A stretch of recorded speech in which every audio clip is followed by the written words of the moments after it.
เรียบเลย อ้าว น้ำพกมัน อั นะ นนี้แม่นผูกแขนหมูว่าผูกแขนหมูผูกหักแข้ง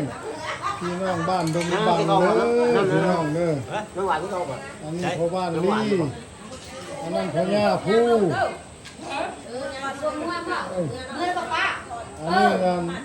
พันโทได้นี่ มาเด้อกินเบียร์กินเบียร์มาเอาคำมาคุณ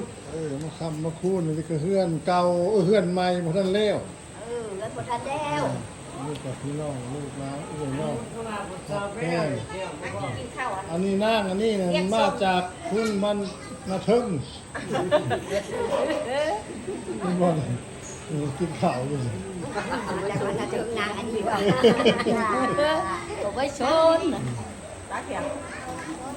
บ่ก้องข้าวนี่นะมืดก็ตามได้บ่บนนี่น้อยยางมากมันสิแจ้งเองมันเลยสุดท้ายลูกจะล้างเพราะมันมืดคอกคน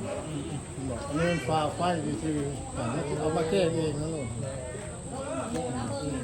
แจ้งเองนะลูกอันนี้รถอยู่พุ่นตู้เบิ่งเกือบบ่เห็นมันบ่เอาขึ้นใจกุ๊กคามแต่ว่าบ่มีเนี่ยตัดมันนี่มันสิ แล้วกลางคืนอยู่เนาะ กลางคืนมันเป็นเองมัน ไปตั้งเสื้อขาวแดง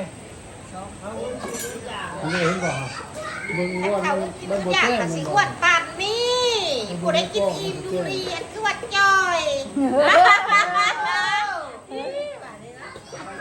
เบิ่งเรื่องลูกเรื่องร้านมันจะลางกัน เขาเรียกนี่